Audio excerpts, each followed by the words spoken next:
Hello everyone, I am Nicolas Herman. I'm a PhD student at the University of Namur, Belgium. And today I will speak about detecting gravitational wave using electromagnetic resonant cavities. So now let's begin the presentation. So my PhD is supervised by Professor André Fusfat at the University of Namur in Belgium. And most of the results presented in this small talk has been published in Physical Review D. So you can click on the link to access to the paper. First, I will speak a little bit about the history of electromagnetic gravitational wave detection. So the beginning of the coupling between electromagnetic and gravitational wave start in 1962 with Gertsenshtein, a Russian physicist, that speak about the wave resonance mechanism. And this so-called Gertsenshtein effect was applied in astrophysics in 1974 by Zeldovich.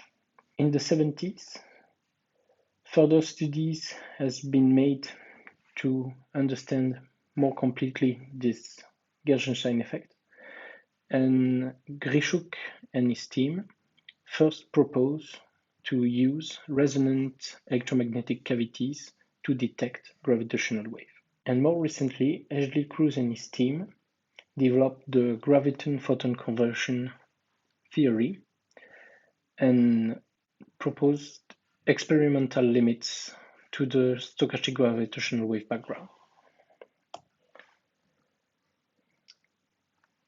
So now I will speak about the gravitational wave generation with wave resonance.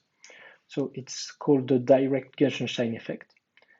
And we have an electromagnetic wave passing through a constant transverse magnetic field. And this electromagnetic wave passing in the magnetic field will produce gravitational wave. And the amplitude of the generated gravitational wave is of this order of magnitude.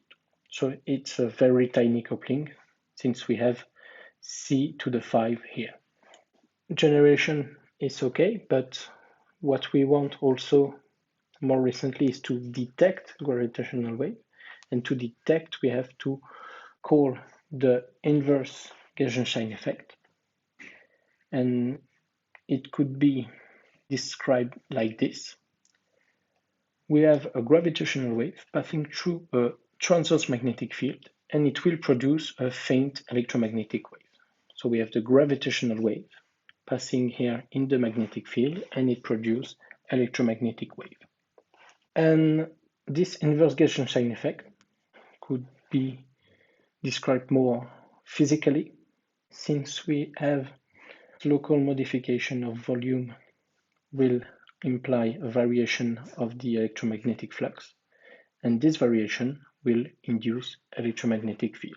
So now let's see what it gives in equation. So we take first the Einstein-Maxwell theory, and in the Einstein-Maxwell theory we have the Maxwell equations in curved space, and compiling these equations will give the electromagnetic wave equation in curved space. So we see here the wave operator, and we have here the corrections due to the curved space-time.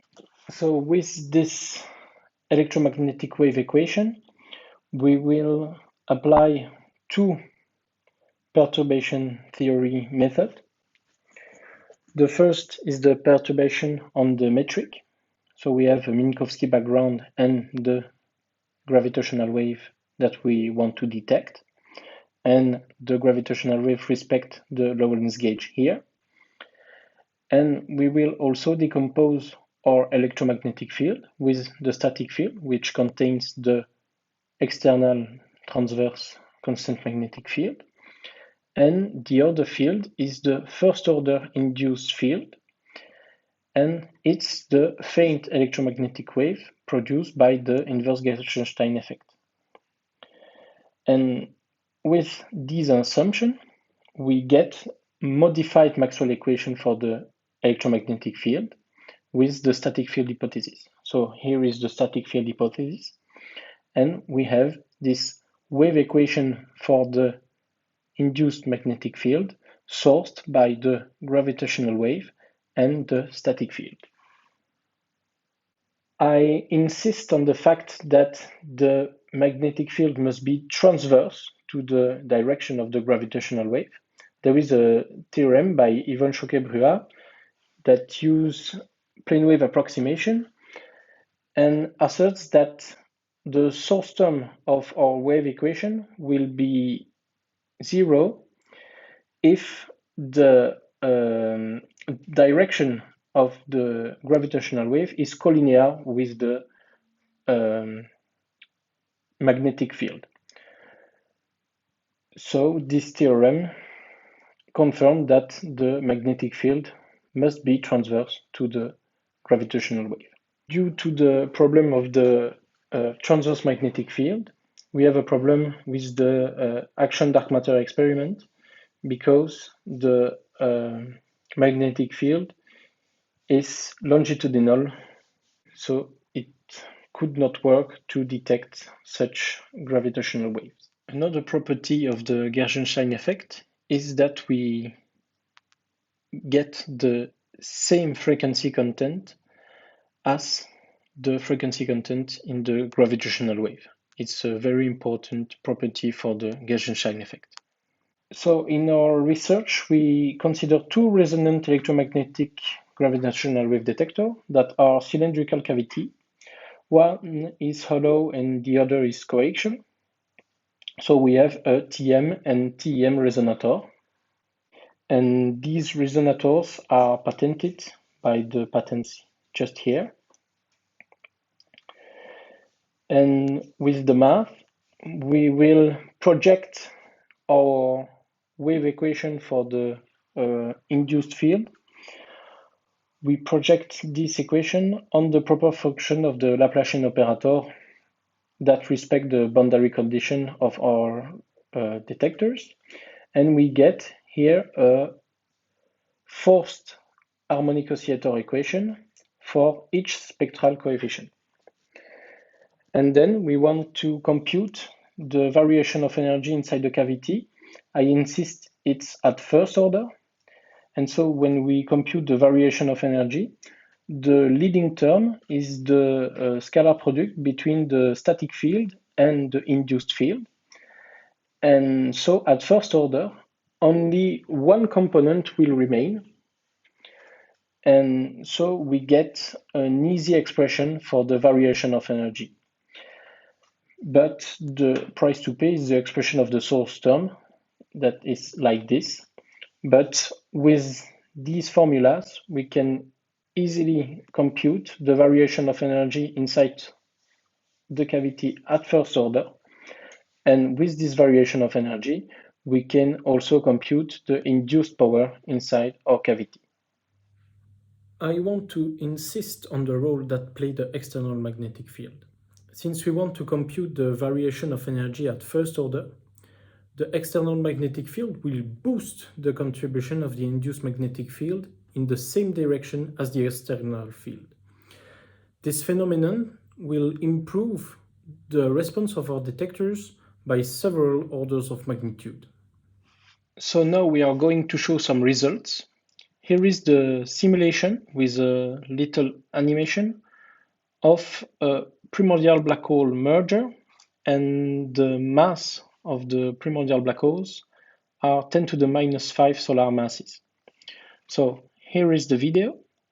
Here we have the primordial black hole merger. We have here the gravitational wave coming into our cavity, and here the induced power in our cavity.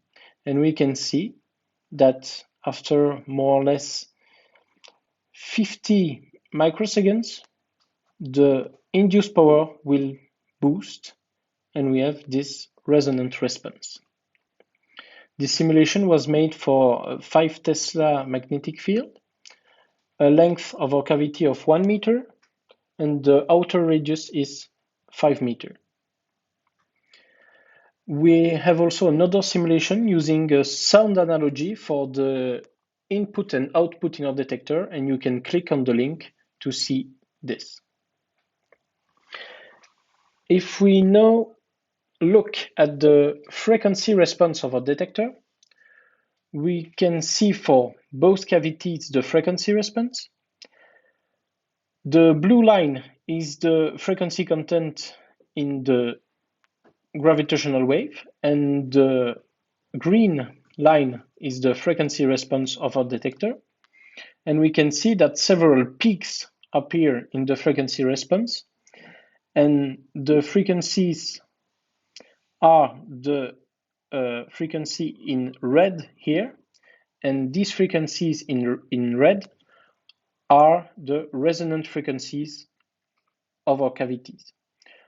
So we have this resonant response. The frequency response of our detector will be boosted at the resonant frequencies in our cavities.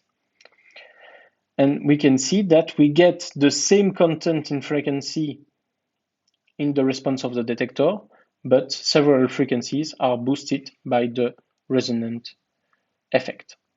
We can say that the root mean square induced power in our cavities are of the order of 10 to the minus 10 watts.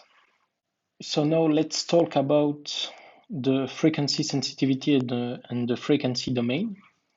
So we have no DE for our spectral coefficients in our method, but we can put this source term in the Fourier space, and we can see how our source term behave in the frequency domain.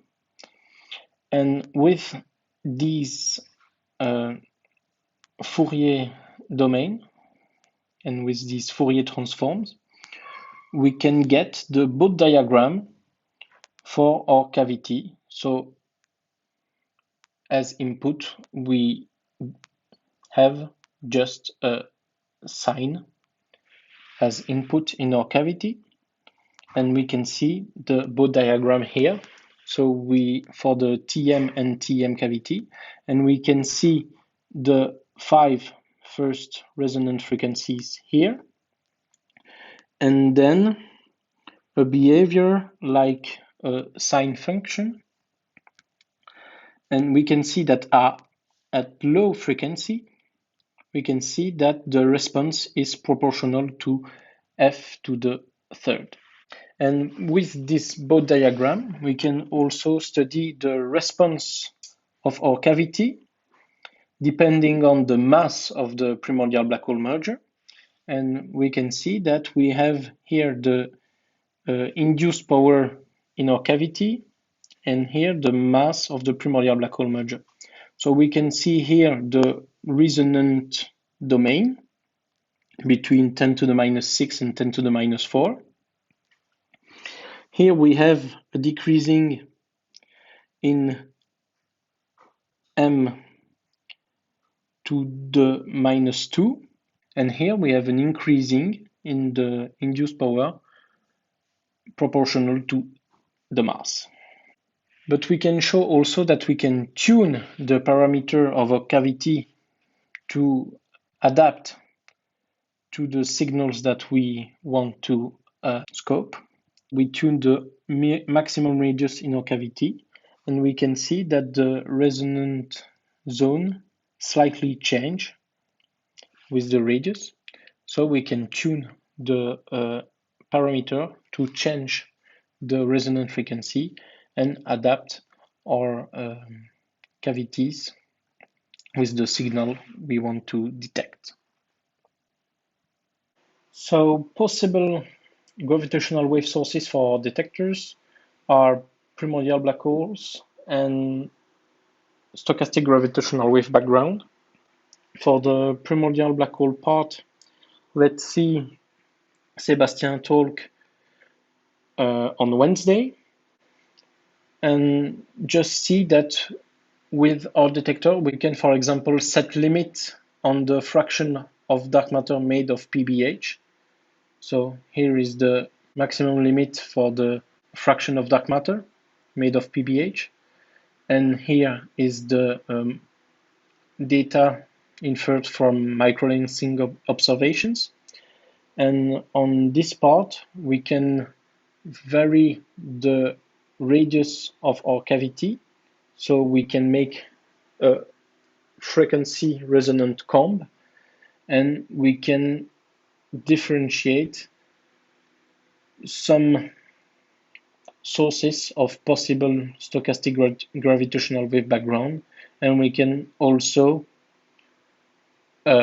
detect the cutoff frequency of the stochastic gravitational wave background. So as conclusion, we can use resonant electromagnetic detector to detect a high frequency gravitational wave. In our approach, we compute the first order term of the energy variation in our cavity. We can also use a frequency approach in the Fourier domain and get, for example, his Bode diagram, and then compute the response in function of the mass of a primordial black hole merger, for example. So this type of detector could be applied to primordial black hole detection or stochastic gravitational wave background detection, and might be also used for other astrophysical sources. But our goal in our first paper is to provide motivations for experimental development. And maybe for this project to be more concrete, we need some interaction with experimental physicists to develop more our models and our discussions about the use of this detector. I thank you if you watch this video, and if you have any question, don't hesitate, you can contact me by email and I will reply to you as fast as I can. So thank you for your attention.